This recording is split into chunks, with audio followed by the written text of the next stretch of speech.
Latifa. Niache. Nikuache nini? Nini kitu gani? Uelewi? Yaani nakuona jinsi gani wewe ulivyokuwa king'ang'anizi. Kwani huwezi kuongea bila kunishika? Uongee usinishike. Unanipapasa nini? Mimi mtoto mdogo. Sawa. Bado unaishi? Mnafahamiana kwani?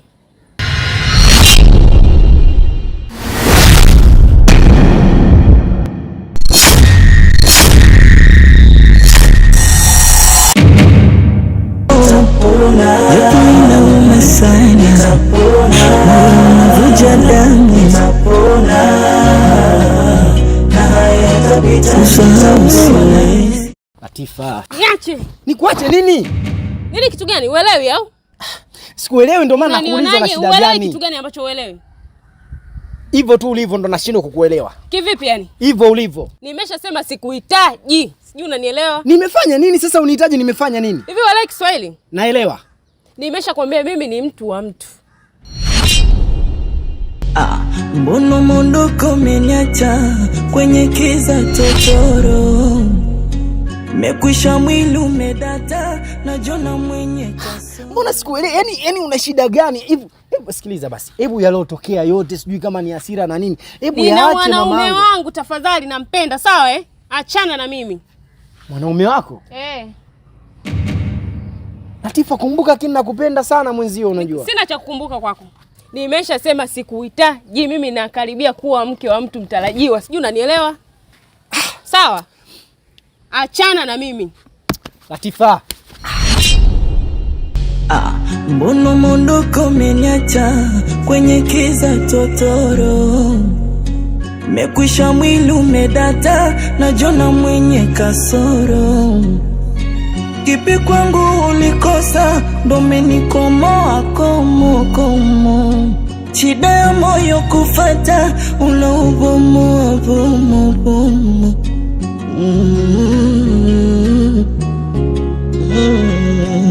Shida nara ulisema utonitupa wewe, yani adha unanipa inanielemea wewe. Nomba mpe salamu yo mwenzangu alouteka moyo wako. Mwambie kutesa kwa zamu na hii dunia, leo kwangu kesho kwako.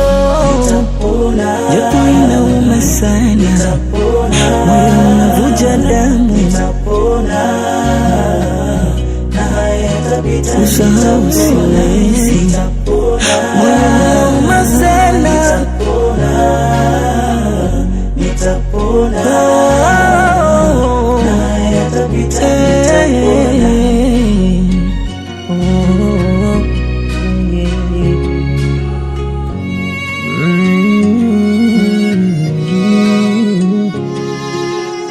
Wanazona picha kwa mitandao, mnavoposti na kukomentiana. Waraha zenu hongera sana, simu ndosha kuisha bando.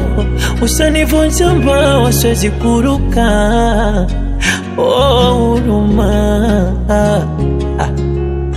Moyo wa mtu ni siri, nilichowaza mimi tofauti na wewe. Sikujua kama masikini mimi, kwamba ninapanda wajevu na wengine. Walisema wakale, ikisafunda halina kampani. Moyo mishalemo mivaya isi.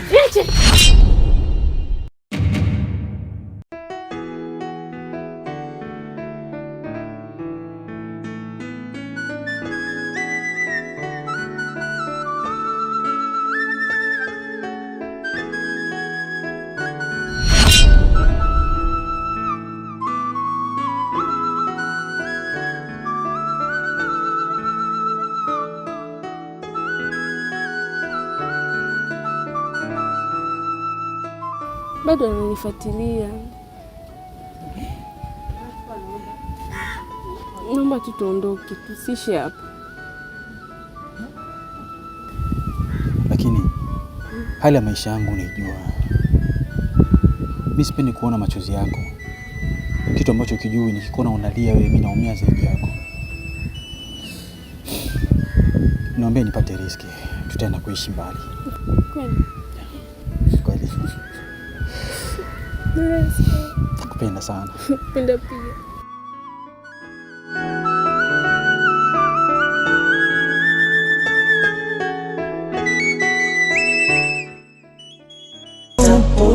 Joto inauma sana, moyo unavuja damu,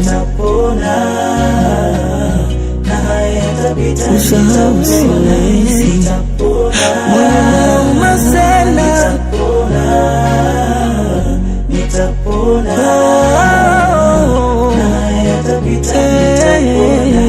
Masudi, kwa gharama yoyote, kwa namna yoyote, yule mwanamke, yani lazima Latifa arudi kwenye imani yangu. Haki ya Mungu nakwambia. Unajua Oma, ngoja nikwambie kitu kimoja. Uko sawa unachokisema, ila kuna kitu ambacho nakifikiria hapa. Yaani nahisi leo sijui kuna kinywaji gani ambacho umekitumia kinakubadilisha akili. Nisikize ndugu yangu.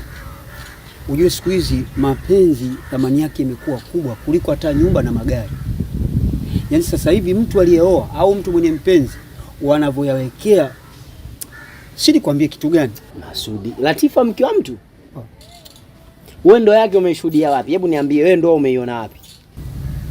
Hicho ninachokitafuta utakipata. Lakini labda nikwambie kitu kimoja. Sasa hivi watu hawana tafadhali, si ushemeji yako, hizo siku hizi hawana.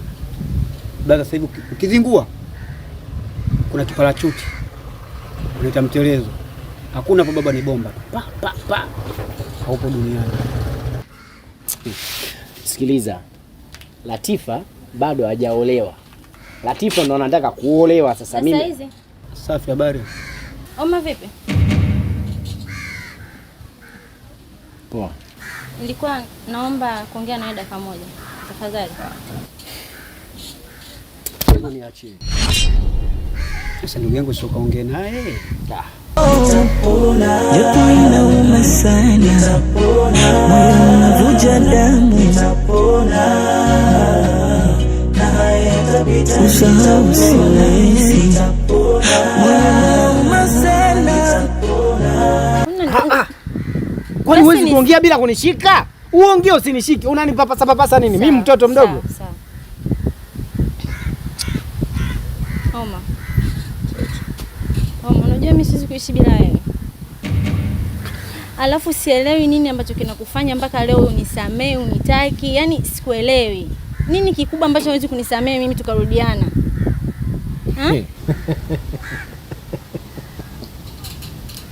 Unanicheka Oma? Hasa ni kituko, kwa nini nisicheke sasa? Kama ni vituko unaviona, kwa nini nisicheke? Mimi kituko. Sasa unatofautiana na kituko unavyojiona hapa. Mimi nakuuliza una tofauti gani na kituko? Okay. Niite majina yote nitakubali. Basi naomba unisamee. Nikusamee nini? Hivi kuna mtu anasamea kiburushuti? Wewe uliona wapi wewe? Oma.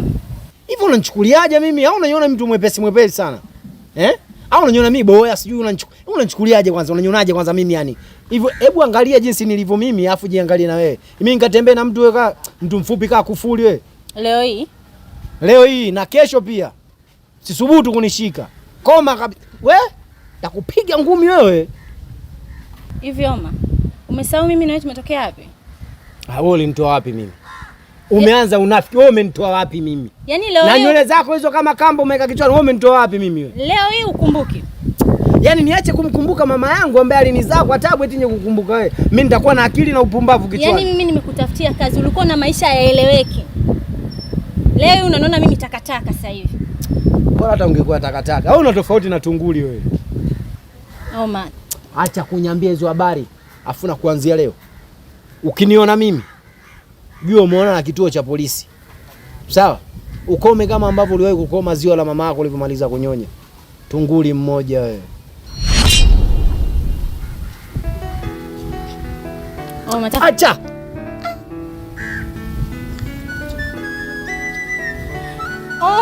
Oma nini? Unajilegeza? Na mirasta yako kichwani umeweka kama kamba wewe, unafika unaona huruma wewe. Wewe utanifanya ninuke sasa. Shepu wenyewe una mwili kama nguruwe, unatusumbua tu. Sasa hivi tuache kuhangaika na wanawake ambao wanajielewa, wanawake wenye hadhi zao mjini, nije kuhangaika na mtu kaa kufuli. Afu eti Oma. Koma kuita jina langu hilo, mwenda azimu mmoja wewe. Mbono mondoko umeniacha kwenye kiza totoro, mekwisha mwili umedata, najona mwenye kasoro. Kipi kwangu ulikosa, ndo umenikomoa komo. Shida ya moyo kufata, unaubomoa bomo.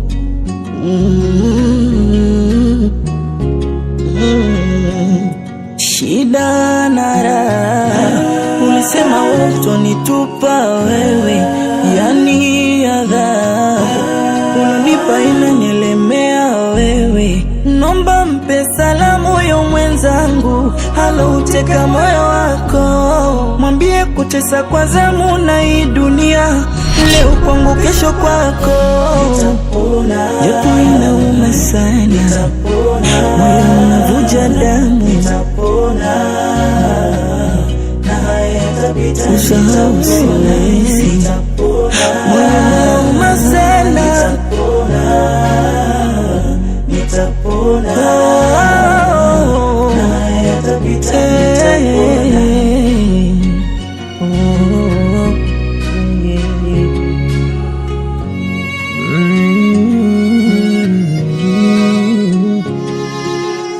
wanazona picha kwa mitandao, mnavoposti na kukomentiana, waraha zenu hongera sana. Simu ndosha kuisha bando, usanivunja mbawa siwezi kuruka. Huruma, moyo wa mtu ni siri, nilichowaza mimi tofauti na wewe. Sikujua kama masikini mimi, kwamba ninapanda wajevuna wengine. Walisema wakale, ikisafunda halinaga upani. Sasa taratibu bana, usije kaanguka tena hapo. Mambo tena yanaanza kuwa mengi. Vitu vya wali.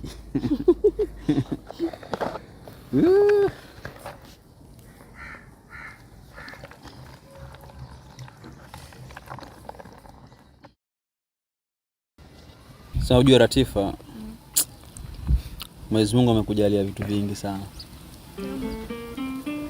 Yaani ukiondoa uzuri wako, wewe pia ni mzuri sana kwenye kupika. Mashaallah. Hakika nimeenda kupata mke bora sasa. Asante. Yaani kuna muda najiulizaga vitu vingi sana. Hivi ingetokea mimi sijakufahamu wewe, sio ningekuwa na mwanamke wa aina gani? Kwa nini? Unanivumilia vitu vingi sana. Unajua mahusiano yana vishawishi vingi sana, tena kwa watu maskini kama sisi. Kwa hiyo kuna muda najitahidi hata tusikose hata hivi bobo la maharage.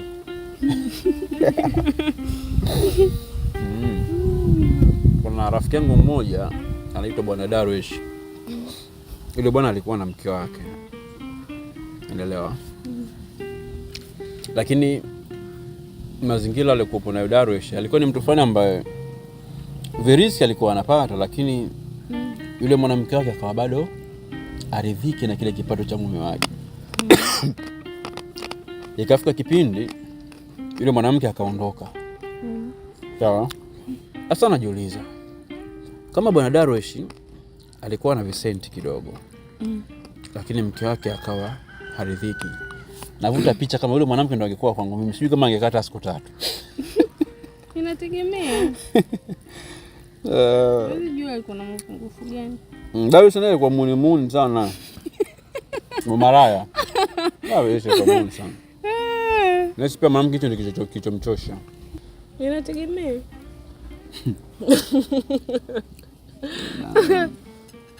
Inategemea. Watu tunatofautiana. Kweli. Afu sema kwa sisi inaita sisi. Naona kanibipo. Wako bipi? Mpigie. Simu yangu haina salio sasa. Na mshika yangu sijui nimekopa humu, sijui naweza kulishaisha. Nini tatuona? Sasa naandika tu namba hapo pige. Halo. Umefika hapo eh? Aya, sawa nakuja. Ni nani? Rafiki yangu naona kashafika. Nikampokea. Basi nimaliza kula kwanza. Hamna. Mimi namaliza hiki chakula. Maliza tu. Maliza tu. Haraka basi uste. Wewe. Simama kuondoka nayo. Unataka challenge je nisikupigie? Wewe. Azijua hizo triki.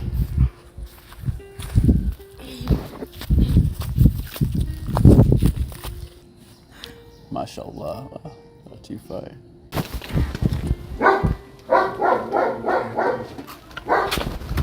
Mebo. Mebo. Mebo.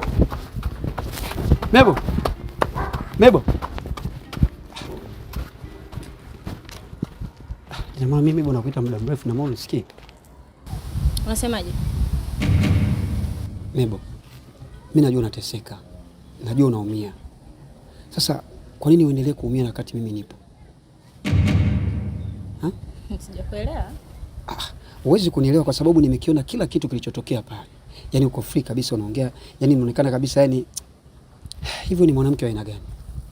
Mebo, unataka nikufanyie kitu gani ili ujue kwamba mimi nakupenda? Mimi na wewe tuliachana muda mrefu sana. Lakini naona bado unanifuatilia. Ina maana wewe tuseme Mebo una tachembe hata kidogo basi hata kunipenda hata kidogo? Mimi kuna mtu nampenda, nadhani umemuona. Oma. Sawa. Moyo wako uko kwa Oma. Lakini pale nilivyoona vikome mazungumzo yenu, nilitamani kuingilia ugomvi lakini siwezi kuingilia ugomvi ambao unihusu. Ni dhahiri kabisa kwamba Oma hakupendi. Hana mapenzi na wewe. Yaani nakuona jinsi gani wewe ulivyokuwa king'ang'anizi. Sasa yani ni yote haya Oma. Mtu anaonyesha kabisa hakupendi, anakudhalilisha pale barabarani. Na wewe ulivyokuwa kichwa box unakubali kabisa, unatukona mbele ya watu na unashangilia tunaona lakini wa meno. Nisikilize. Hebu jaribu kurudi nyuma. Turudi mpenzi wangu, mimi nakupenda sana Mebo. Unafahamu hilo? Sasa hizi changamoto zinazotokea ni mbona changamoto za kawaida? Kwa nini unanifanyia hivyo lakini? Kuchanganikiwa, kuteseka juu yangu mimi, wewe haikuhusu. Unanielewa? Pambana na hali yako. Kwa hiyo Mebo, una maana una tachembe kidogo ya kunipenda? Acha kunifuatilia. Nishakwambia kuna mtu nampenda. Kama nateseka sijui nahangaika, niache. Alafu tusifuatiliane. Umeelewa? Kwa hiyo Mebo, una tachembe. Fuata maisha yako. Dalili ya mvua mawingu, haya yote nilijua tu.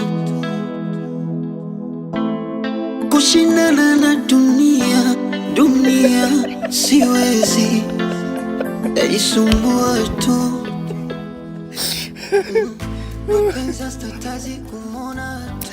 Kijana, Masudi. Natamani kucheka. Cheka tu baba. Maisha yenyewe yako wapi? Cheka, furahi. Kwa hiyo mimi naongea hapo unanienjoy, sio? Yaani Masudi wanangu umejifanya mjanja kwa umenipiga wenyewe. Umenipitia indirect yani. Kwa kumbe niko pale mwanangu unanichola.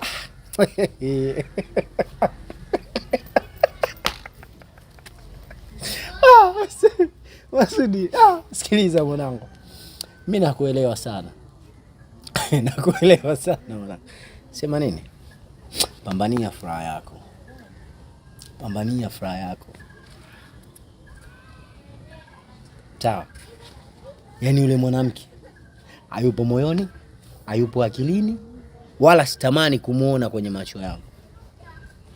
Yaani sina mawazo naye, sina hisia naye yoyote ile. Cha msingi usichoke. Pambana sana mwanangu. Pambana sana. Ila umeni surprise sana mwanangu. Yaani sijui hata umenipiga chenga vipi. Sema fresh mwanangu. Masudi. Na vitu alivyosema zingatia. Nywele hizi chana mwanangu. Sio unavaa mipensi muda wote huu kama unavua samaki. Sawa. Wewe uko town au uko Pwani, uko Bagamoyo huko. Vaa kidogo onekana pendeza. Shati lisizidi umri wako. Unavaa shati rafiki yangu kama shuka la Masai. Masudi. Dalili ya mvua mawingu, haya yote nilijua tu. kushindana na dunia, dunia siwezi, najisumbua tu. Mapenzi hastatazi kumona tu, ona yupo online hanijibu, penzi kachana kama karatasi aipo. Machozi yanitoka tu, tena mwambie mapenzi yanauma, tena asikie hayana dawa, si sawa.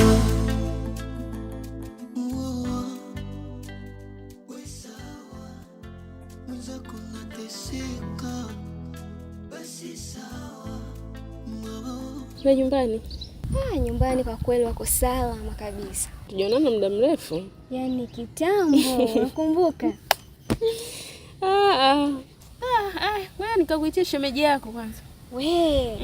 Nasubiri. Acha hivyo, naona huyu hapo anakuja. Na aje. Wageni. Karibuni sana. Kuna ugeni.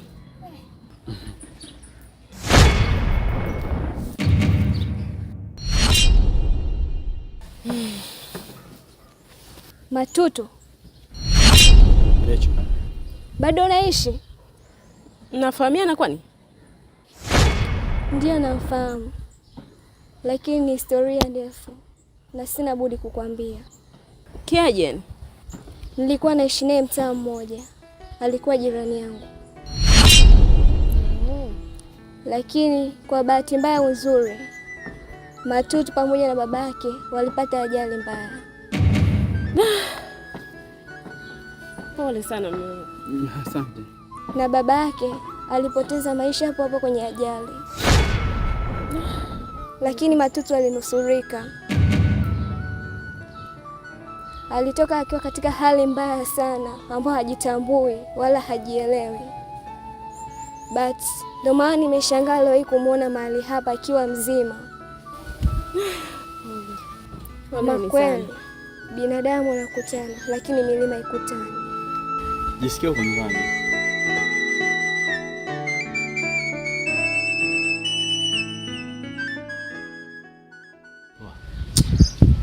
Loveness, unajua mwanangu sana, afu mshikaji wangu ile kinoma. Sawa? Yaani kuna vitu vingi umenisaidia. Ila ile mama mtu ukilinyosha hivi, oya, na kublesi noti za kutosha. Mimi kuna kazi nataka unifanyie. Jambo gani tena hilo? Tulia. Sio na haraka, vitu vidogo. Siku hizi digitali tu ya.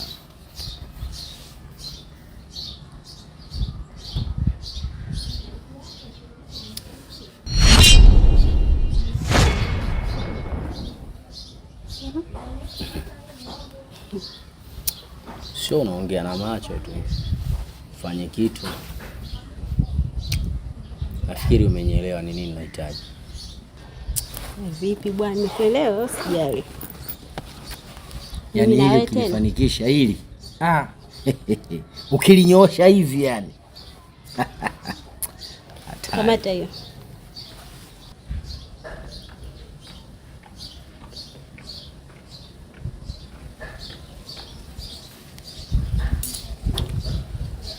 Okay. Sasa. Yaani hivi tunavyoachana leo hapa. Lakini nini? Kwenye swala la hela ondoa shaka. Mimi naye tumefanya madili mangapi? Nyingi, lakini pia hela babu. Shehe kuzulumu. Basi ondoa shaka. Sawa. Wewe tena? Tukufanyia kazi yako.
Matutu, nilikupenda sana, nilikujali na kukuthamini pia, ila nimegundua kuwa wewe sio mtu sahihi kwenye maisha yangu, na ninafikiri sikufanya maamuzi sahihi. Nilikupa heshima kama mume wangu mtarajiwa, nikaamini niko mikono salama na sehemu sahihi, ila kwa hichi kilichotokea kimenifanya nikuvua utu, heshima nilikupa mpaka kwenye familia yangu, lakini kumbe wewe ni mtu ambaye hustahili kuheshimiwa. Sikuwahi kufikiria nilikuwa nakutetea sana kwenye jamii yangu, hasa rafiki zangu, ila leo nimeamini wanaume wote ni wale wale, na tabia za kufanana. Umeamua kunithibitishia kwa picha na message zilizotumwa na mwanamke wako, eti amemisi penzi lako na picha za utupu wake akakutumia. Mimi nimeondoka, nimekuacha uhuru. Tafadhali naomba usinitafute, endelea na maisha yako. Mbono mondoko umeniacha kwenye kiza totoro, mekwisha mwili umedata, najona mwenye kasoro. Kipi kwangu ulikosa, ndo menikomoa komo. Shida ya moyo kufata, unaubomoa bomo. Mama, shikamoo. Oh, marahaba baba. Za huko? Za huko njema kidogo mama. Samani, sijui Latifa sijui amefika hapa? Hapana. Hajafika. Kwani amekuaga anaenda wapi? Unajua mama, kuna vitu kidogo vimetokea pale nyumbani. Sasa kabla sijamuelewesha chochote, mwenzangu akachukua maamuzi ya kuondoka bila hata kuniaga. Ndio maana nikajua amekuja hapa. Sijamuona babangu. Basi sawa mama, kama atakuja basi naomba unipe taarifa. Sawa. Kwani ni tatizo kubwa mpaka mmeamua kuondoka bila kukuaga? Yaani kikule mama, hata mimi sielewi. Ila tu kama atafika naomba unijulishe. Sawa, labda atakuwa hajaenda mbali. Huenda ukirudi nyumbani utamkuta. Basi sawa mama, uwe na siku njema. Moyo wa mtu ni siri, nilichowaza mimi tofauti na wewe. Sikujua kama masikini mimi, kwamba ninapanda wajevu na wengine. Mwenzio amekufuata. Anasemaje? Anasema uende nyumbani. Sana mama, kiukweli mimi sijapenda kabisa. Shida yako ni kubwa, ni unampenda kumtetea sana yule Latifa. Kwani mnagombea kitu gani? Maana mpaka mtu ametoka nyumbani kukufuata hapa, ujue anakujali. Wewe unamtetea, lakini mimi ndo nimekwambia sasa nimeshindwa kwa sasa hivi. Nimeshindwa kabisa, siwezi. Tatizo ni nini? Hivi mama, ungekuwa ungefanyaje? Ni kwa mfano, unakuta message za mapenzi, picha za uchi kwenye simu, unafanyaje kwa mfano? Ungevumilia? Nilipoona amekuja nimejua kwamba nimemvumilia sana yule mwanaume, ila kwa sasa hivi nimeshindwa mama, nimechoka. Yaani nimechoka kabisa, siwezi. Yeye aende tu, aendelee kukaa huko na maisha yake. Mimi siwezi kabisa. Haya uyalonda mwenyewe. Sasa nini tena? Latifa! Yaani ninaongea unaondoka? Japo inauma sana, moyo unavuja damu. Mimi bobo tulivyokutana na shemeji, kiukweli rafiki yako nyumbani hayupo. Nimemtafuta sana bila mafanikio. Sio utakuwa umemuona? Sijamuona. Kaondoka kuanzia lini? Unajua ni story ndefu sana. Na Latifa amekuwa ni mtu kukurupuka tu akisikia kitu. Kuna vitu vimetokea. Na kabla hajanipa muda wa kunisikiliza, akawa tayari ameshaondoka nyumbani. Nimemtafuta sana bila mafanikio. Tafadhali kama umeona usinifiche, naomba niambie ukweli. Latifa kapatwa na nini? Mbona Latifa mtulivu sana jamani? Shemu umemfanyeje? Au wewe ndo mwenye shida? Kama ikitokea umemuona, hebu naomba unipigie simu tafadhali. Sawa, usijali. Mimi bwana nakutegemea, tafadhali nakuomba sana. Wanazona picha kwa mitandao, mnavoposti na kukomentiana, waraha zenu hongera sana.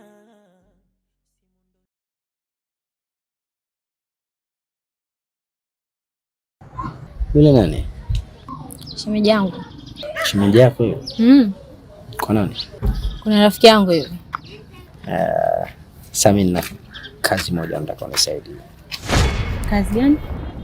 Yaani wewe unanipenda. Na kuahidi yani kimaliza hiyo kazi. Na kuoa. Kweli? Yeah. Kazi gani? Niambie chap. Namuona yule jamaa aliondoka yule. Mimi nataka uwe karibu na yeye. Karibu? Yeah. Kivipi? Yaani uwe close, yani hata mtu akikuona hivi ajue kwamba yule ni mpenzi wako yani. Mbona kasikuelewi? Unajua yule ni shemeji yangu. Tako ni kuna shida gani? Afu unachokiongea tuwe kama tuna mahusiano kivipi yani? Unafikiri rafiki yangu akiniona niko naye hivyo inakuwaje? Kwa nini kuna shida? Unanipenda? Ndio nakupenda. Utafanya nitachukua giza. Kama umeshindwa, leo ndo mara ya mwisho kuongea na mimi vizuri. Haitatokea siku nyingine yoyote ile ambapo unaweza kukaa na mimi hivi afu kaona tabasamu langu. Sawa. Kuna jambo nataka nilifanye. Na kunisaidia ni wewe. Kazi ndogo tu.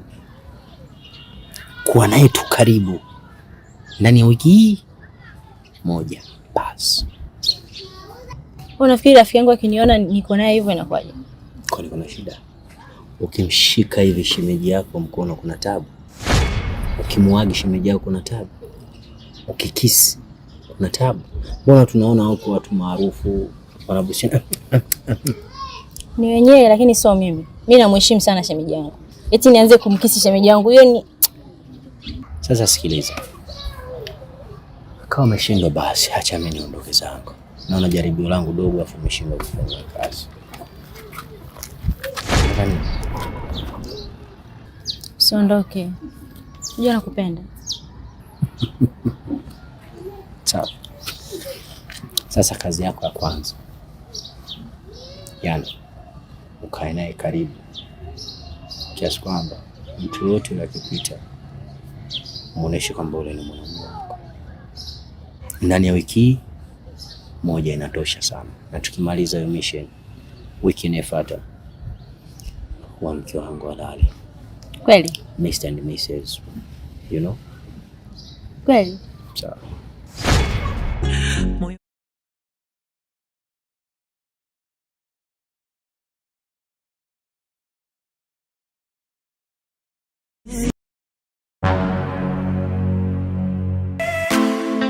Dalili ya mvua mawingu, haya yote nilijua tu. Kushindana na dunia siwezi, najisumbua tu. Mapenzi hastatazi kumona tu. Ona yupo online hanijibu. Halo?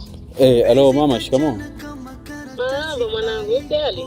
Salama, samani mama. Hivi Latifa mama amefika tayari huko au bado hajafika? Kwa kweli sijamuona. Na wala hata simu yake haipatikani. Sasa sio atakuwa amekutwa na nini jamani? Kwa sababu hata mimi nampigia sana simu apokei, kuna muda mwingine napiga kama hivyo haipatikani. Sasa ni mpaka nachanganyikiwa yani. Ngoja kwanza tuendelee kusubiri afu tuone tutafanyaje. Kama hata utokea. Haya mama, kama atarudi basi utanipigia. Haya sawa baba. Sawa, ile ngoro inatokota. Basi sawa mama.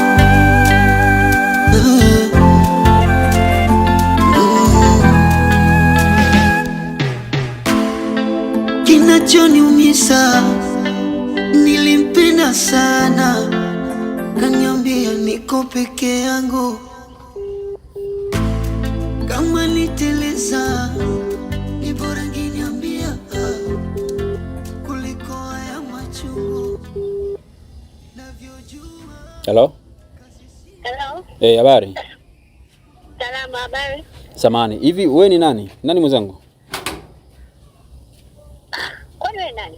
Yaani kwa sababu wewe umetuma picha za kishenzi kwenye simu yangu, umetuma na message kwenye simu yangu, umeniharibia ndoa yangu. Hivi unajua mimi ndoa yangu ipo katika wakati gani? Oh. Kikweli kakangu samani, nilikosea namba. Wewe fala nini wewe? Yaani nilikosea namba unaongea tu kile seti kakangu samani, nilikosea namba. Hivi unajua kukosea namba kumesababisha matatizo mangapi kwangu? Unajua mimi mzazi mke wangu yuko wapi? Kwa ujinga wako. Hebu unakata simu, si ndio?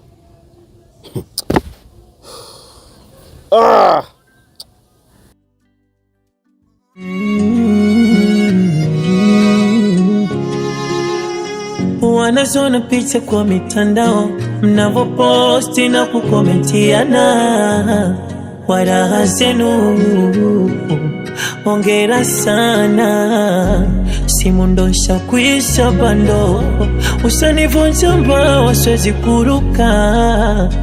Huruma. Moyo wa mtu ni siri, nilichowaza mimi tofauti na wewe. Sikujua kama masikini mimi kwamba ninapanda wajevu na wengine. Walisema wakale ikisafunda halinaga upani. Moyo mishalemo mivaya isi. Naomba mpe salamu huyo mwenzangu alouteka moyo wako, mwambie kutesa kwa zamu na hii dunia, leo kwangu kesho kwako. Japo inauma sana, moyo unavuja damu, usahau siwezi. Moyo unauma sana,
Oma, miongoni mwa mabinti ambao wakiona hela lazima wachacharike kuipata ile hela, na mimi nipo.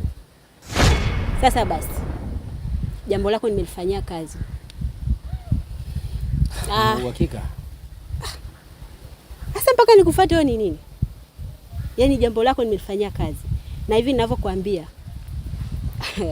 kuna kiwango fulani hivi. Yule binti hayupo kwa mshikaji wake tena. Pale ameondoka na yupo kwa mama yake. Katika kufuatilia nikagundua wale naisi wamegombana kule, kwa hiyo kaamua kurudi kwa mama kidogo. Hebu sikiliza, love. Yaani wewe unahisi, una uhakika. Halafu mtu kwenda kwa mama yake si jambo la kawaida. Mtoto kaenda kwa mama, kuna shida? Mimi mwenyewe hapa nina mama, naweza kwenda kwa mamangu. Nikatoka nyumbani kwangu nikaenda kwa mamangu. Tatizo hapo liko wapi? Yaani umekuja hapa leo niambie vitu vya maana, mimi nimekaa na kusikiliza. Nimetoka huko hivyo nimewacha washikaje, nimekuja huku kwa sababu najua hii ni sehemu ambayo imetulia. Na hakuna mtu ambaye anatusikia kuhusu mipango yetu. Unakuja niambia yule binti kaenda kwa mama, sijui una voice. Nataka uniletee yani evidence iliyokuwa imekamilika. Sio unaletea evidence nusu nusu. Sasa issue simple, kaenda kwa mama yake, sikaenda kusalimia. Issue simple hiyo. Mtoto kaenda kwa mama, kuna shida? Babu na wewe mbona unalala? Yule kagombana na bwana yake yuko kwao. Ndio niambie vitu kama hivyo. Usiniambie tu yule binti nimemfuatilia yupo kwao. Wameachana. Kumbe Sasa hayo ndo maswala nilikuwa nataka kuyasikia mimi. Sio niambie tu kaenda. Unajua kama umeenda kusalimia. Niambie vitu ambavyo vina make sense. Nimedula ubolangata. Ala. Sawa? Sasa hicho ndo cha msingi. Okay, sasa sikiliza. Na mimi pia nitafuatilia mwenyewe. Napokuwa nimepata evidence ambayo imenyooka kama rula, ondoa mashaka. Sawa? Haya, poa. Haina noma. Okay, poa. Haya. Wewe mshikaji wangu, sema sasa unazinguaga wakati mwingine. Kwanja babu.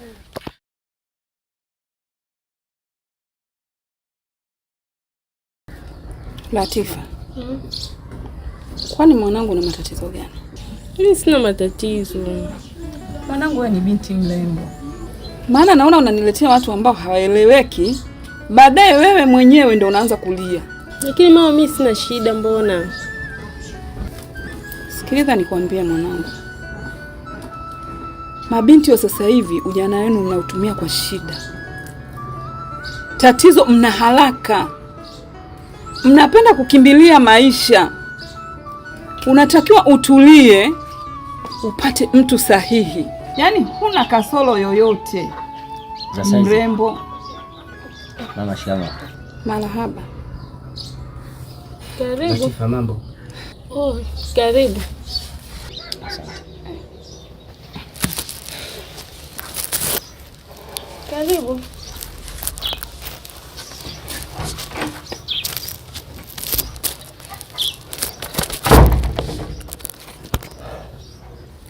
Latifa.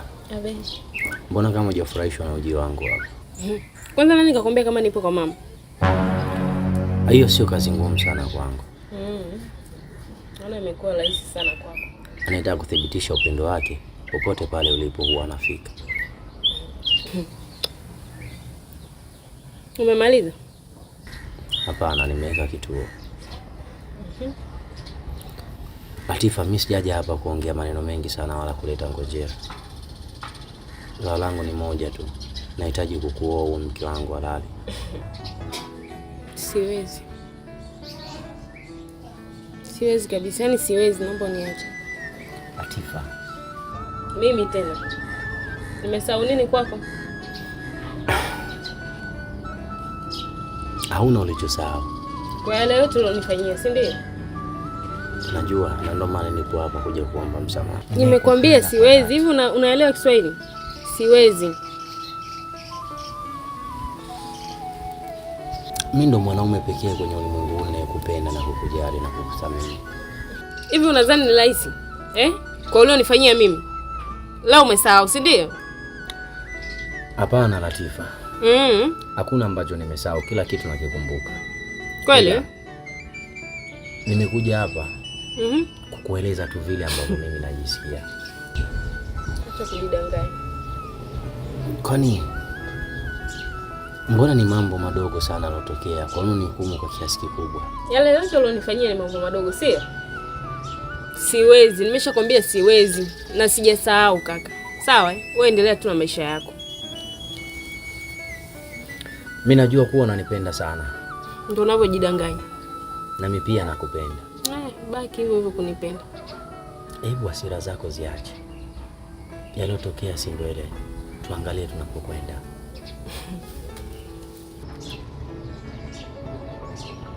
Ni rahisi sana Kama chooni tunaingia unatoka. Si ndio? Sina maana hiyo, lakini maana yangu kubwa ni kuomba msamaha na pia turudiane, tufunge ndoa, tuishi kama mke na mume. Okay, sawa. Utajifikiria. Wajibu. Sio utajifikiria, fikiria. Aya, nitafikiria. Aya, sawa. Mimi natoka. Safari njema. Sawa.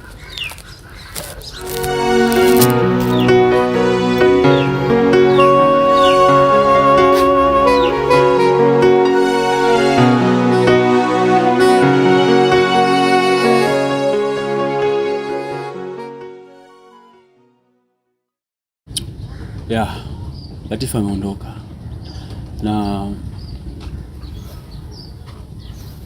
nimejaribu sana kumrudisha katika imani yangu, lakini ana bado anielewi. Unajua sijui kwa nini, lakini miongoni mwa wanawake ambao nimewahi kuwapenda Latifa ni wa kwanza. Hivyo bado nipo katika harakati za kumtafuta.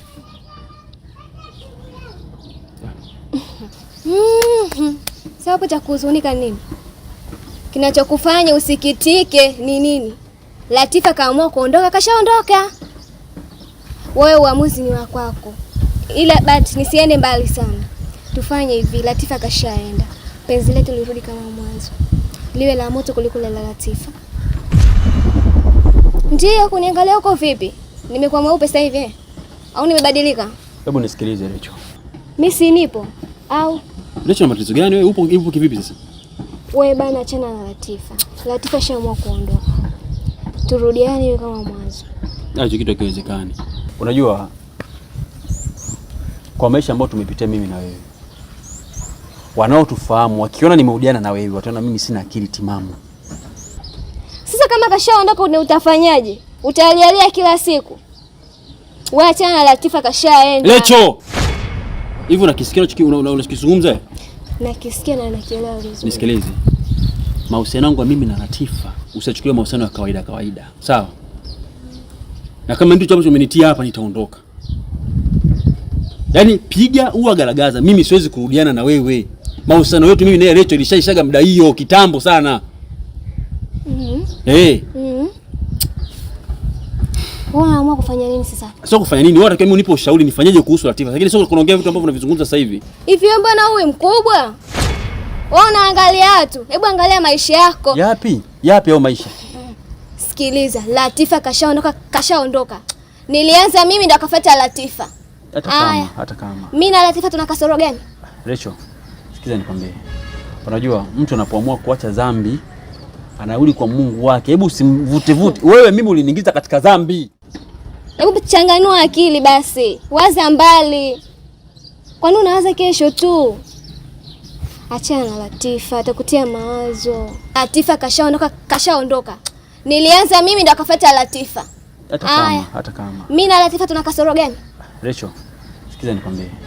Unajua mtu anapoamua kuacha dhambi anarudi kwa Mungu wake. Hebu usimvute. Wewe mimi uliniingiza katika dhambi. Wewe dhambi gani? Hivi kumbuka kama umetoa mimba yangu wewe? Wewe koma Ishi hapo. Alonishauri nani? Sikiliza, tumalize mjadala. Siwezi kurudiana na wewe. Hivyo. Mimi ninachotaka turudiane. Penzi lirudi kuwa kama mwanzo. Turudi kama mwanzo. Penzi letu lilikuwa limenoga kuliko la Latifa. Hebu bwana. Dalili ya mvua mawingu, haya yote nilijua tu. Kushindana na dunia siwezi, najisumbua tu. Mapenzi hastatazi kumona tu. Ona yupo online hanijibu. Penzi kachana kama karatasi aipo. Machozi yanitoka tu.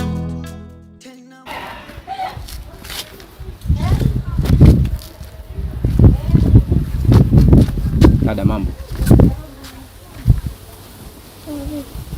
Safi, mzima. Samahani, tunaweza kuongea kidogo? Kama dakika ngapi? Haitachukua muda sana, tafadhali. Karibia. Kidogo tu. Okay, maana kuna sehemu na usijali dada. Karibu kae.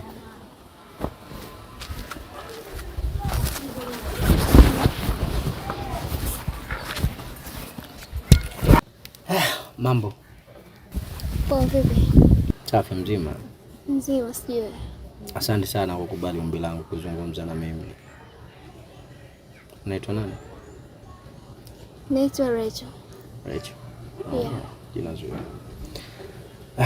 Sasa Recho, mimi bwana, kuna kitu kimoja hivi nilikuwa nataka kujua kutoka kwako.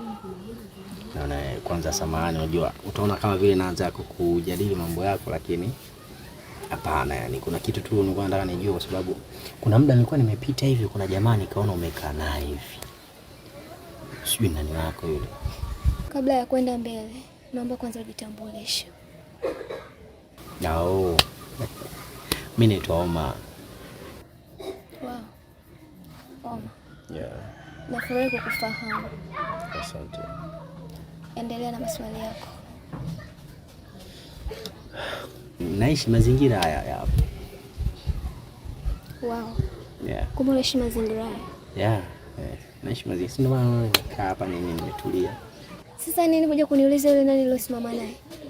Yaani si mwenyeji sana kwa sababu ni kama tu muda kidogo na nimeanza kusoa, watu wote nimewazoea, ndo hata hivi naanza kutafuta marafiki wa kuwa nao karibu. Okay, in short, yule nilosimama naye ni shemeji yangu. Oh, shemeji yako? Yeah. Shemeji yako. Kwa nani? Sina haja ya kuelezea sana. Ila jua yule ni shemeji yangu. Unasikia Rachel? Unajua kuna kitu kimoja hivi labda ambacho hujakijua. Mimi ni mtu mzuri tu, alafu mimi ni kijana mwema tu kabisa. Yaani nataka tu kujua, unajua hata unapokuwa unamfesi mtu, yaani hata ukianza kuongea naye namna ambavyo mnaweza ukawa bana mimi nakufahamu hivi na hivi na hivi, anakuwa hivyo. Sasa ukianza tu kusema bwana hivi na hivi, inakuwa sio vizuri kwa sababu mimi nimetaka nijue. Umeelewa? Na kama nataka kujua, nahitaji kufahamishwa Rachel. Usinifanyie hivyo bwana. Hebu niambie yani huyo rafiki yako au dada yako yani anaitwa nani? Kwani shida nini? Shida tu ni kutaka kujua tu, wala sina shida yote kubwa sana. Anyways, tusicomplicate mambo. Kwa rafiki yangu. Oh, rafiki yako. Yeah. Okay, sawa. Ila usichokijua, mimi najua yule jamaa ushaikuwa naye kwenye mahusiano. Maswali yamekuishia? No. Naweza nikaenda?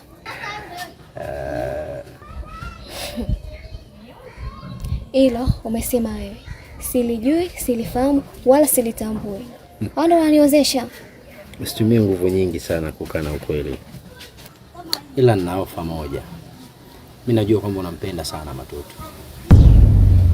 Na mwanamke wake saizi ameondoka nyumbani. Si ndio? Sasa mimi nataka nikupe hiyo ofa. Kama itakufaa, uifanyie kazi. Kama itakufaa, basi utaendelea kuteseka na mapenzi. Huu ndo wakati wako. Hiyo nafasi iko wazi. Jaribu kuitumia, afu ni mtoto wa kike. Yaani naona kwanza umepewa jicho. Umepewa mideko hiyo. Yule mwanaume tu. Sawa. Hata juzi ulivyoenda nyumbani kwake, ukajaribu kutengeneza hata ajali ya Matutu na baba yake. Unachoongea unakimaanisha? Ya, namaanisha, nataka nikupe ofa. Yaani nataka nikukurudishe pale kwa Matutu pale. Ila kwa sharti. Kwanza nikupe hongera kwa kutegua mtego. Sasa kitu gani bwana, muda wote huo? Sihitaji kumpoteza Matutu. Nitapigana kufa kuzikana, ili mradi penzi letu lirudi kama mwanzo. La, nikusaidie. Acha ujeuri. Sawa? Ila ninachokitaka mimi, uendelee tu kuwa karibu na Matutu. Mimi ni muhanga wa mapenzi kama wewe ulivyo. Sawa? Yaani mimi nateseka na mapenzi kama ambavyo wewe unateseka. Mimi nataka tuunde timu ambayo itakusaidia wewe na mimi itanisaidia. Wewe urudi kwa Matutu na mimi nipate ninachokitaka kutoka kwa Matutu. Sawa? Kinachotakiwa closely na Matutu basi. Hilo tu. Sina issue nyingine. Kukaa karibu na mtu unayempenda itafanya anze kurudisha hisia ambazo ziliwahi kupotea kwa ajili yako. Uko tayari Latifa endelee kuishi na Matutu? Hilo ndio jambo lilopo mbele yetu. Wakero limeisha. Nisikuweke sana. Nigie namba yako ya simu. Alafu taendelea kukupa mambo yanavyotakiwa kwenda. Ndio? Yeah. Okay, sawa nimeiona.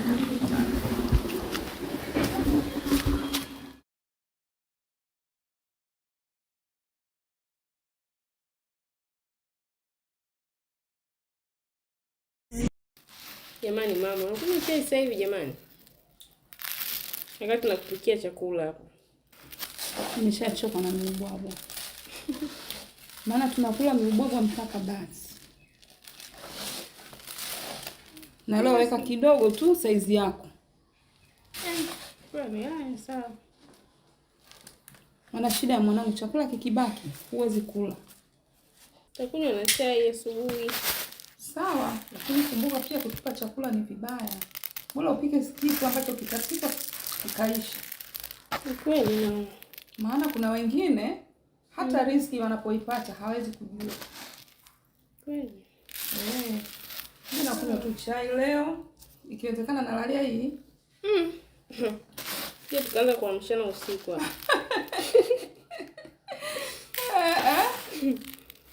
Lakini mama, naona kwa niliyopitia kwanza sasa hivi nipumzike kwenye haya mahusiano. Nitulize akili yangu kwanza. Sababu basi tuone. Latifa.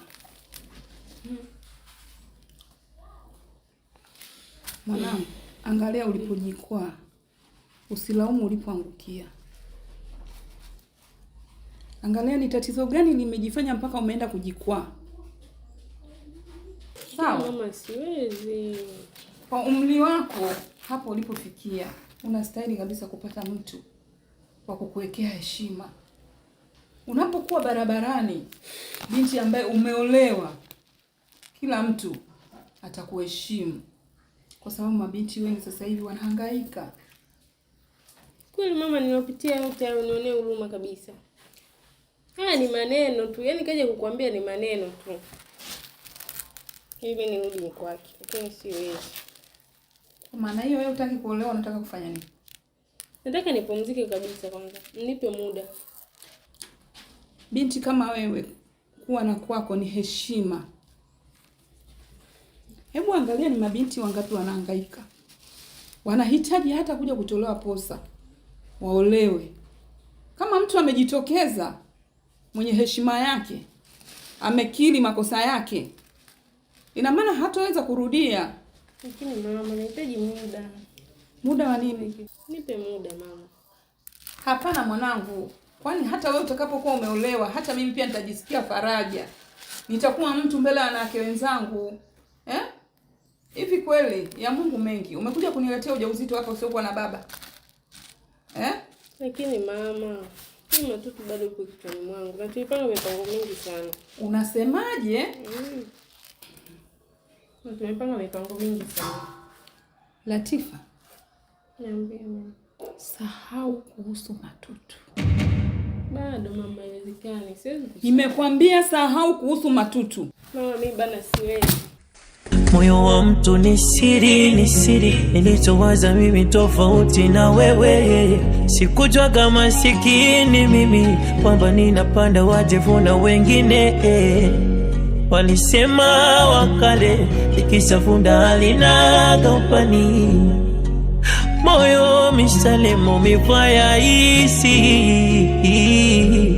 Naomba mpe salamu huyo mwenzangu alouteka moyo wako.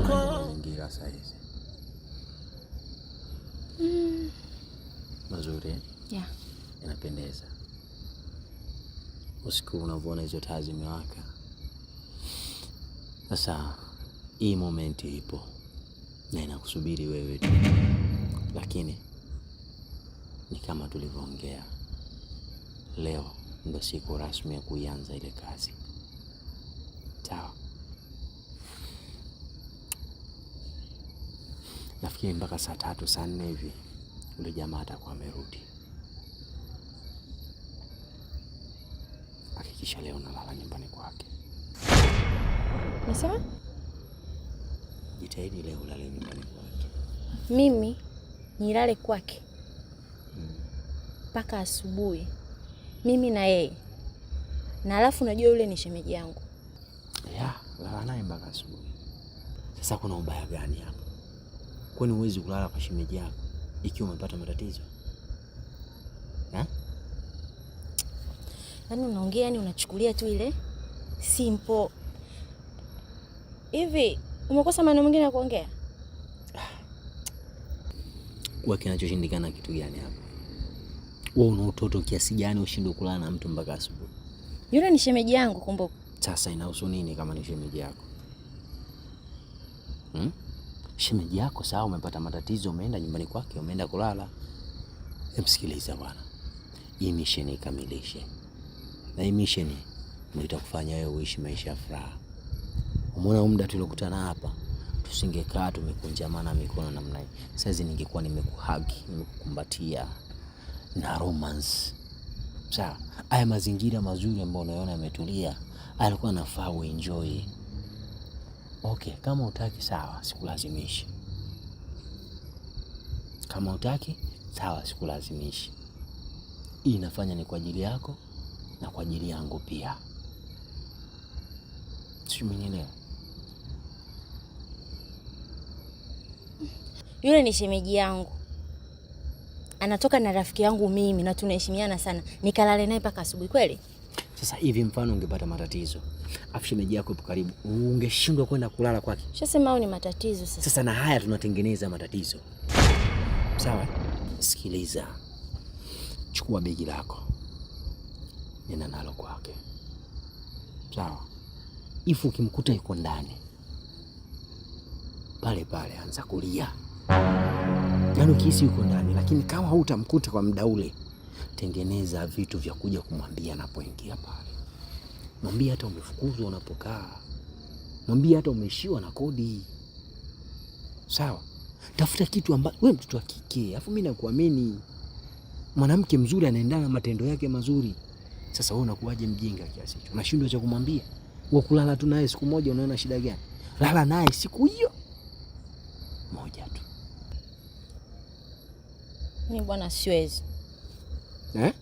Siwezi. Sasa naona nakubembeleza sana. Sawa? Fresh, kama uwezi tuache ile jambo. Nenda kwenu, mimi nitaondoka. Nitamtafuta mtu mwingine wa kunifanyia hii kazi. Ila leo hii iwe mwisho na mwanzo. Yaani popote utakaponiona, aoma, nitakupiga bonge la mbao. Yaani nitakuwa kama sikujui. Nitakuwa kama vile naua mbwa yani. Rudi basi nawe tuongee. Narudi. Nimekubali. Ndio. Kwa muda wote ukaona unisumbua akili yangu, au sio?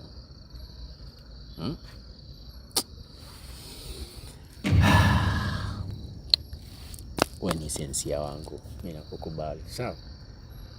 Sawa. Ciao.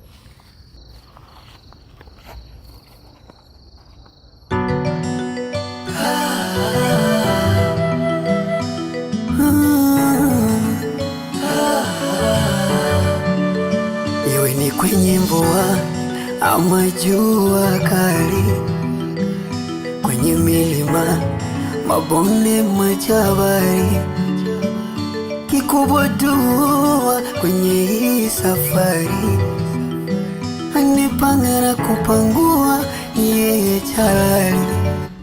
Shem, mbona usiku? Alafu mbona unalia na mbona uko hapa?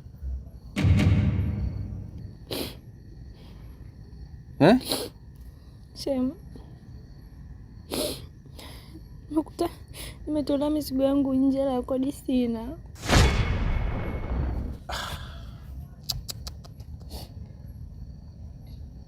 Pole sana shemeji.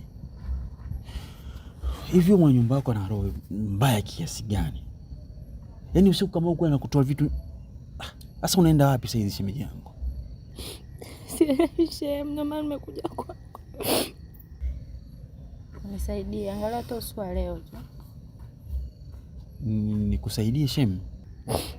Sasa yani Shem, unajua mimi natamani kukusaidia, lakini sasa mimi kama unavyojua hapa mimi na chumba kimoja tu. Na sasa hivi sasa kwa usiku mimi nafanyaje sasa? Shem, nisaidie leo tu. Hebu sikiliza. Unajua mimi sishindi kukusaidia, lakini mimi hapa najua nina chumba iko. Sasa shemeji, kwa kiuhalisia kweli watu tunalala umi na wewe, kibinadamu itakuwa sio vizuri shemeji yangu. Natamani sana kukusaidia Mebo, lakini sasa kwenye hili naona kama naelekea kushindwa. Aisha, mnashindwa kunisaidia mimi? No, yani sishindwi, lakini kwa mimi sasa nitaenda wapi? Usiku mimi nitaenda wapi sasa hivi?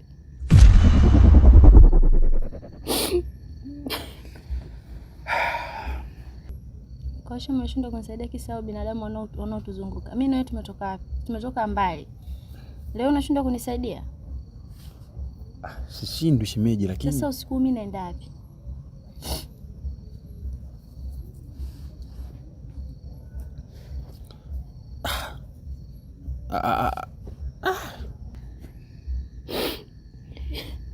Nilisema unashindwa kunisaidia mimi kwa leo tu. Nilisema mimi sio kwamba sitaki shemeji yangu, lakini unajua shemeji pagumu hapo. Leo tu mimi naondoka kesho. Kweli kesho naondoka. Nitakusaidia. Usijali. Usijali basi, usilie. Si kwa leo tu. Basi usilie. Usilie basi, ingia ndani maana hapa sijui bado mapema hiyo watu wataona hiyo. Shika simu hiyo.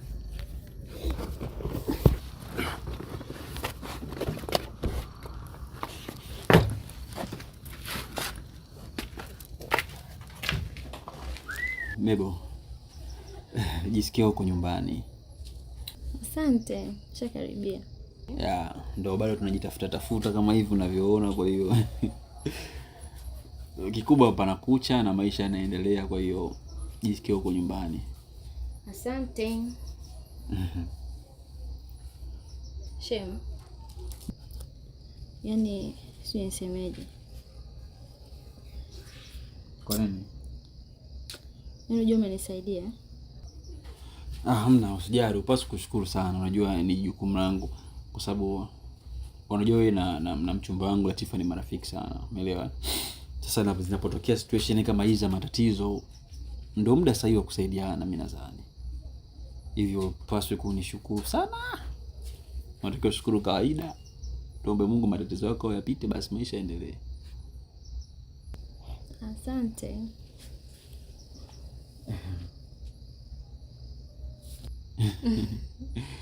Shemu. Sijali, rafiki yangu atarudi. Sio mpweke. Sijui kwa sababu mambo yanayoendelea kwa kweli sina imani kama Latifa na yaani sijui. Sema hivyo bana, atarudi. Anakupenda. Chem. Mbona kama unalala? Nani mimi? Bwana wewe, hamna. Ila Shem. Nani? Sijui nisemeje. Kwa nini? Inaitwa achane nayo. Hapana, yaani mimi kiukweli mtakiana mbele kitu anakusema fasiposema ananikata sana. Kwa free. Basi tu. Shemu bwana. Uchovu tu tunajua. Wakati unasinzia na kuona. Hamna shemu. Bwana hapa tunapiga story mpaka asubuhi hapo. Nafikiri labda nikichukua moja baidi kina usoni. Hapa nakucha. Kama unahisi usingizi lala, acha kuvunga. Hamna, wewe tu labda wewe kama unataka kulala unaweza ukalala. Fresh kabisa. Labda wewe kama unasikia usingizi unaweza kupumzika. Kati ndo unasinzia. Hamna bwana shemu bwana.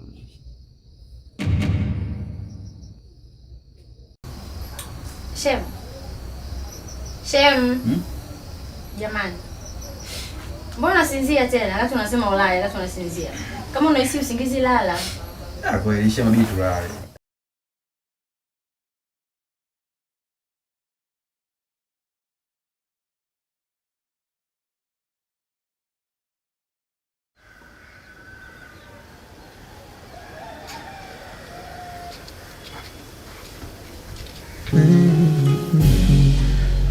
Mbona mondoko umeniacha kwenye kiza totoro, mekwisha mwili umedata, najona mwenye kasoro.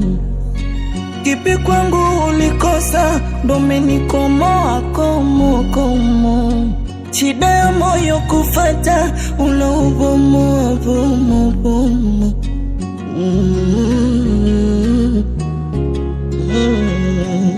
Shida na raha, ulisema utonitupa wewe, yani adhabu ulonipa inanielemea wewe. Nomba mpe salamu yo mwenzangu, alouteka moyo wako. Mwambie kutesa kwa zamu na hii dunia, leo kwangu kesho kwako.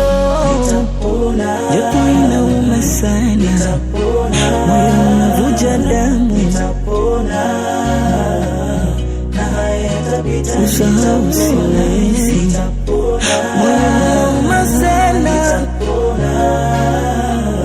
Nitapona, na hayatapita.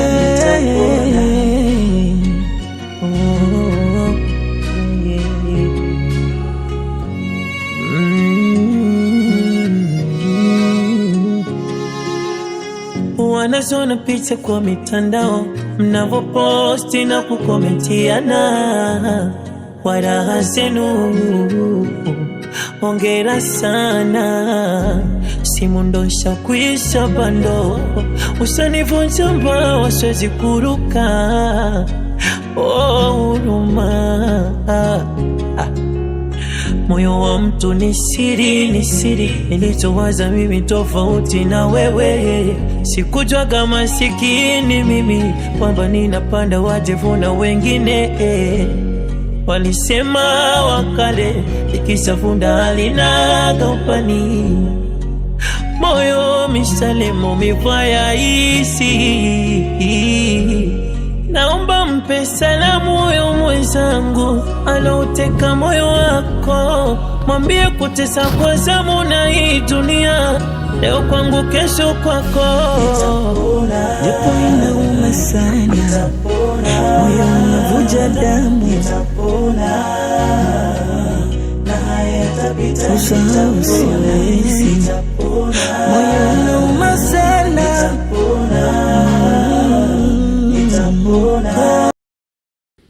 Oma, kwanzia leo nakabidhi moyo wangu rasmi.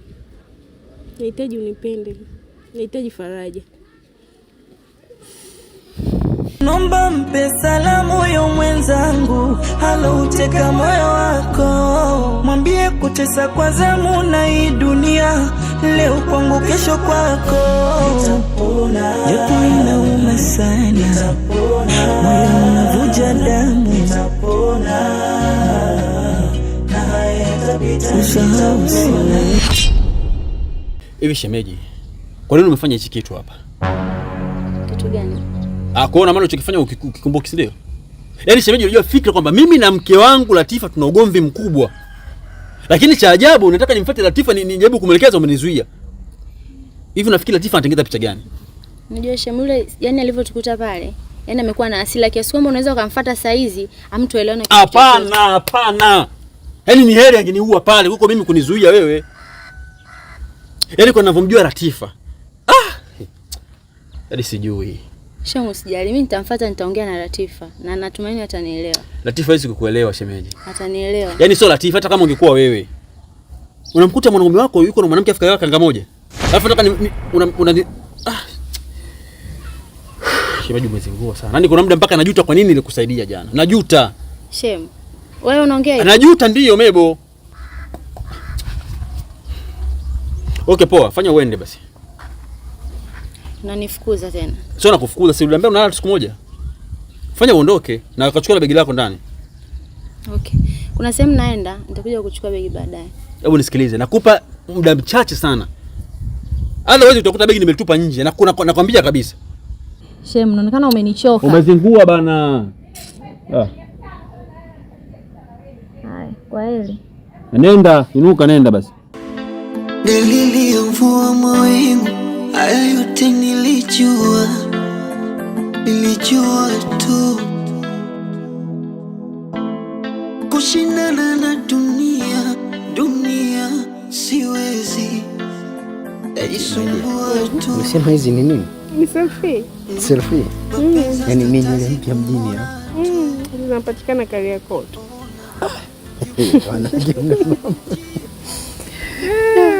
Akisema naona kama zimefumuka au ndo style yake hii. Nataka nenda nikasuke tena zingine. Zimefumuka. Yaani aina hii au hizi nyingine? Nyingine.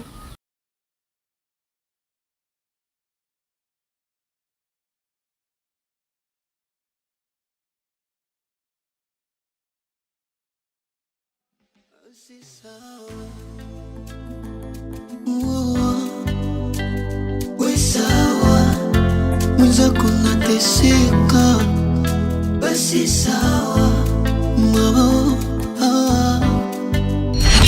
we sawa, iliguru inakakota, basi sawa.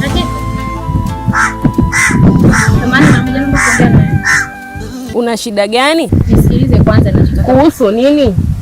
Malaya mkubwa wewe. Yaani wewe ni fagio ambalo haliachi taka. Kila mwanaume unampitia. Si ndio? Hivi ungenisikiliza kwanza, nini nataka nikusikilize kitu gani? Nitukane matusi yote. Kitu gani labda kwa mfano? Hebu my dear sikiliza. Kwani kuna nini? Mbona msielewi? Huyu ndo mwanamke ambaye nimemkuta huko. Wapi? Na mwanaume wangu yule Matutu. Sasa nashangaa hapa alikuja kujisimamisha kama mti mkavu. Ndo huyu? Ndo huyu. Yaani ukimwona kama mtu vile, yaani kama kigagula. Sio mtu. Kumbe jini. Tena wewe. We. Siongei na wewe. Unanielewa? Sikiliza. Latifa rafiki yangu. Unapata wapi nguvu za kubishana na mwanaume wangu wewe? Umeharibu kule unataka kuja kuharibu na. Yaani wewe na komwe lako ule uanze kubishana na mimi.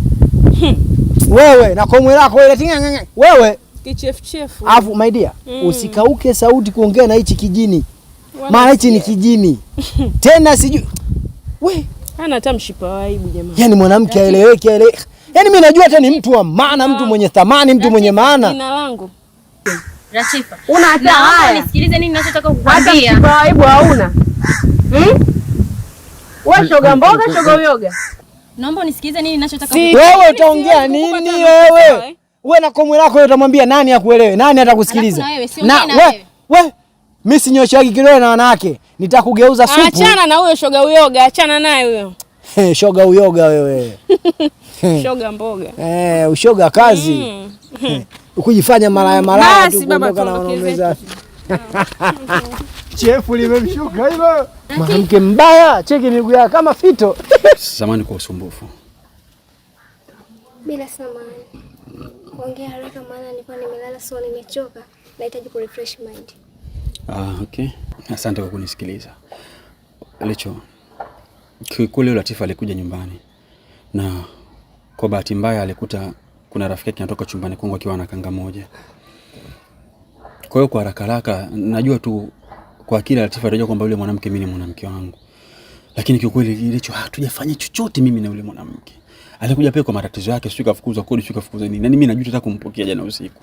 Sasa Latifa amekasirika, ameondoka tena. Kwa hiyo nilikuwa nakuomba uende ukazungumza na Latifa kwa sababu najua ni rafiki yake mkubwa sana na hawezi kukataa chochote kuhusu wewe. Nakuomba unisaidie Lecho tafadhali. Pole. Asante. Kama unavyojua Latifa kwangu hapinduki. Hilo nalijua Lecho, na ndio maana nikapata moyo kuja kwa kweli utanisaidia. Nisaidie Lecho. Na kuangalia na kuonea huruma. Nihurumie tu kwa kweli. Nitaka cha ufunguni sharti na. Unamaanisha nini? Mbona sijakuelewa? Ukitaka nikusaidie jambo lako liishe ndani ya siku hizi 2. Nakupa kwa sharti. Kwa masharti? Masharti gani hayo? Usiwe na shaka. Wasiwasi wa nini? Si unamtaka Latifa? Ya, nampenda sana. Basi tulia. Sharti yenyewe ni hili. Ukubali kulala na mimi usiku huu. Yaani tu Mbona kigugumizi? Sio kigugumizi Lecho. Unajua mimi nipo katika matatizo sasa hivi. Hivi hata hizo hisia za mapenzi mimi nazipata wapi? Kichwa kina misongo ya mawazo kibao. Hebu naomba nisikilize. Elecho, mimi kama kufanyana mimi tushafanyana sana. Tushafanya vitu vingi sana. Hebu naomba nisaidie hili. Likipita hili, akia Mungu mimi nakuahidi mimi na wewe yani tutakuwa tunaendeleza tu mahusiano yetu. Mambo ni haya mawili. Aidha uachane na Latifa au ulale na mimi ili nikurudishe Latifa yako. Chagua, kunyoa kusuka. Hebu tumrudishe kwanza Latifa, afu vitu vingine tutafanya Lecho. Nakuomba. Lakini kichwani mwako hauna shida na Latifa. Wacha niende zangu. Lecho, subiri. Vipi?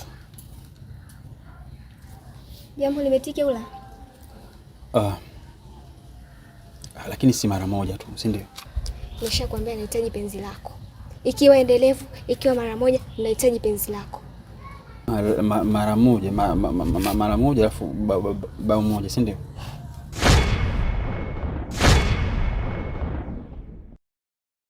Ya, mimi nimekubali. Sasa mama. Kila nachofanya nahisi kama sina bahati. Machozi kwangu, maumivu kwangu, wenzenu hayaniishi. Nilijua unanipenda, nikakupa moyo. Haya machozi atanifuta nani? Ya dunia mapito, hayo yote ukujua. Umeniacha mwenzako, moyo umeuchubua. I wish mapenzi yangekuwa ni ndoto, ningeota ilo siwezi. Nimebaki njia panda, sielewi. Njia panda. Asante sana mama, nimeshakaribia. Nashukuru nimekuja kwa wakati. Na pia kubwa lilonileta mamangu, kama tulivyokuwa tumeongea juzi, siku kama ya Jumatano hivi au nafikiri mshenga, yani natarajia, maana nikisema nafikiri sina uhakika, ila natarajia mshenga ndo atakuja na kuleta posa. Oh, kweli? Ndio mamangu.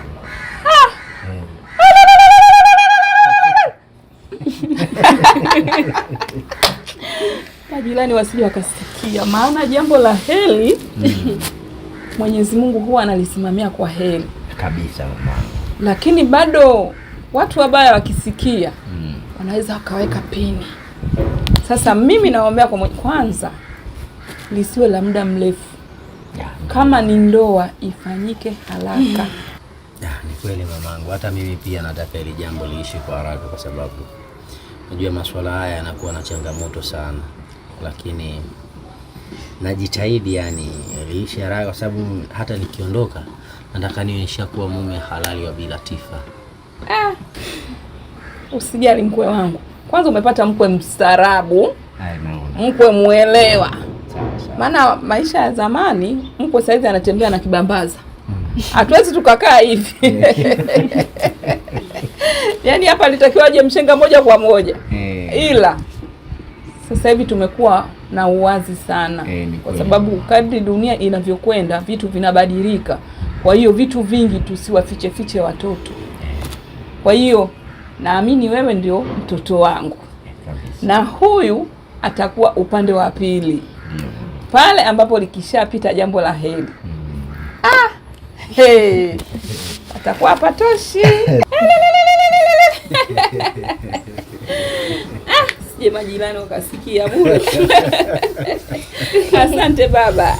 Nashukuru sana mama. Nashukuru Mwenyezi Mungu kuniletea mkwe mwema. Asante sana. Karibu. Nashukuru sana, nishakaribia. Nami nakuahidi mamangu, nitafanya kila lilokuwa jema kumfanya mke wangu mtarajiwa awe na furaha, awe na amani, apate kunenepa, ale vizuri, yaani kama anavyopendeza akiwa hapa, basi natamani aendelee kupendeza zaidi. Mimi nafikiri nisikisirishe sana maneno na pia nataka kutoka, ila wakati natoka nitamwachia hela kidogo, huyo utaangalia ili mradi na mama pia nawe upendeze hiyo siku yani. Asante mkwe wangu. Yani upendeze, akakuangalizie nguo nzuri safi kabisa ili uweze kupendeza. Nakuombea dua baba. Asante. Naamini tupo pamoja. Sawa sawa. Na Mwenyezi Mungu amesimama katikati yetu. Shukrani. Sababu jambo la heri lazima liende kwa heri. Si ndio mama? Basi mama, yani natamani kukaa sana lakini na mambo kidogo ya kufanya. Bila Tifa. Mimi natoka. Naomba basi nitoe. Bado hajawa mkeo baba. Kwenye dini yetu mtu ambaye hujamuoa ukisema mke wako ni dhambi. Asante mama.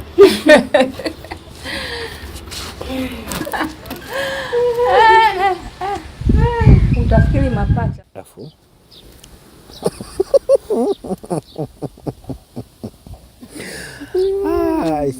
unajua my dear, jinsi ambavyo mama aliongea siku ya kwanza ile siku ile ndo nimefika pale.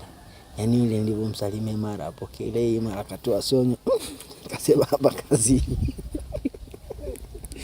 Mtu anabadilika. Ni kweli lakini leo ndo nimeenda. Baba mkwe jamani karibu. Asante. Mimi nashukuru sana my dear. Unajua kwanza nimefurahi kukubali ombi langu la mimi kukuoa. Unajua nilikwambia muda mrefu. Unajua kuna watu ambao unapaswa kuwa nao kwenye mahusiano. Hapa kwangu utapata furaha, utapata pesa, utapata mapenzi, utaishi pazuri, utavaa vizuri.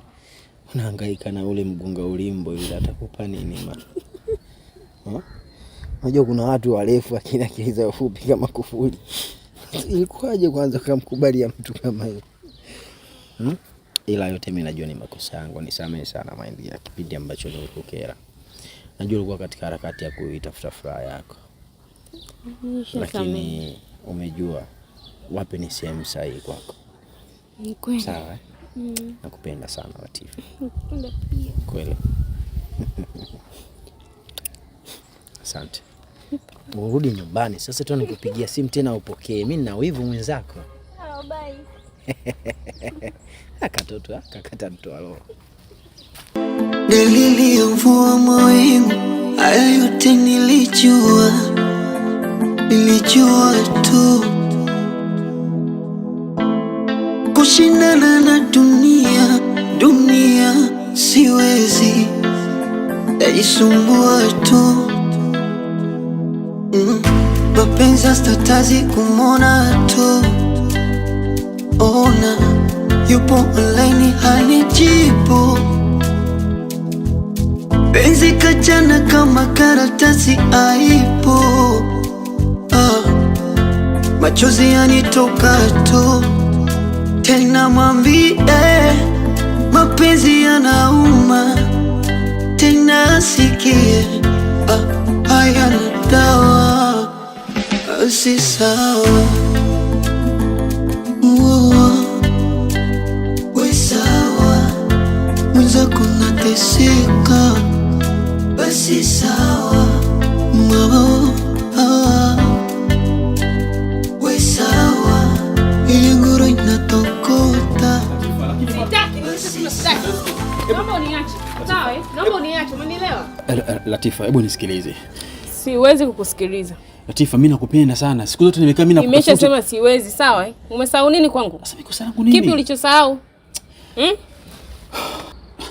Lakini Latifa, kwani mimi kosa langu nini? Nimeshakwambia sihitaji. Sijui unanielewa? Okay, fine. Mimi kosa langu ni nini? Umekuja hapa kufanya nini kwanza? Nimekufuatia mpenzi wangu Latifa. Ili weje? Mimi bado mpenzi wako, si ndio? Una hata haya wewe mwanaume. Muangalie kwanza mimi macho yake. Kaa ndubwi. Latifa. Sitaki kukusikiliza. Sijui unanielewa? Kipi ulichokisahau hapa? Hebu kumbuka mimi na tumepanga mambo mangapi? Latifa, mimi na tumepanga vitu vingi sana vya hayo mambo unayakumbuka wewe, sio mimi. Sasa kwa nini kosa langu ni nini Latifa lakini? Tupige kelele nyumbani kwetu, sawa Ufanye uondoke. Sijui unanielewa? Yaani wewe Latifa wewe kunifukuza mimi kweli? Na next time ukija hapa utaongea na mwanaume mwenzako, sio mimi. Sawa Tifa, hebu nisikilize. Unajua kitu ambacho ukijui, mimi hata sijui kitu gani ambacho kifanya uondoke nyumbani. Mimi sijui. Naomba uachane na maisha yangu. Sijui unanielewa? Achana kabisa na maisha yangu. Wewe mwanaume gani kwanza? Haujui maana ya upendo, haujui maana ya kujaliwa, haujui maana ya kuthaminiwa. Upo hapo tu. Mimi leo. Nani kama sio wewe? Nani tena kama sio wewe? Unajishangaa au? Tifa, mimi nakupenda sana. Unajishangaa? Kama upendo wao waliokuwa wanakutumia mapicha ovyo ovyo. Sio mimi. Naomba usinishike. Tena usinishike kabisa. Wewe mwanamke umepata na nini? Wewe umepata na nini kwani? Kwani wewe ulipata na nini mwenzangu? Kilichokupataga wewe na mimi ndio kimenipata. Nimependa. Hivyo hivyo ulivyosikia. Latifa, mimi sitaki kuamini hicho ambacho kinatokea. Latifa, mimi bado nakupenda. Ambacho uamini kitu gani? Kitu gani? Kama umesikia uko unataka kuolewa moyo umeshtuka pia. Tena koma mwanaume ovyo wewe. Alafu next time ukija hapa tena utaongea na mwanaume mwenzio, sio mimi. Latifa. Hebu niache. Wewe nikuache wewe. Mimi ni nini lakini? Mimi basi nataka kunisikia. Latifa. Mimi kijana. Mama, shikamoo. Sina shida na shikamoo yako. Sikiliza nikwambie. Kijana, hii ardhi ulioikanyaga leo kwako ndio mwanzo na mwisho. Sihitaji nikuone. Lakini mama. Mimi mbona sielewi? Nilikuwa naongea na Latifa, naona kaingia ndani, anachoniambia mimi sikielewi. Mbona mnanifanyia hivi jamani? Huwezi kuelewa. Na kitu usichokijua ni kwamba Latifa ana wiki hizi 2 anafunga ndoa.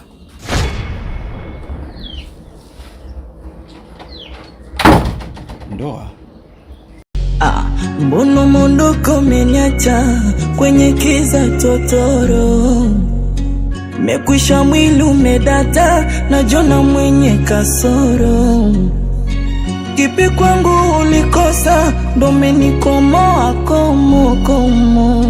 Shida ya moyo kufata, unaubomoa bomo.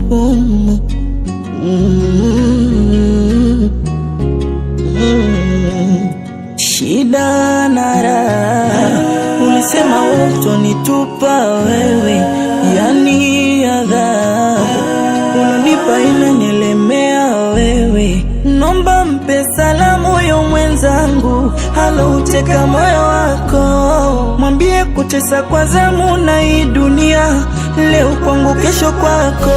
Nitapona, japo inauma sana, moyo unavuja damu. Nitapona, na hayatapita. Usahau siwezi, moyo unauma sana. Nitapona, na hayatapita.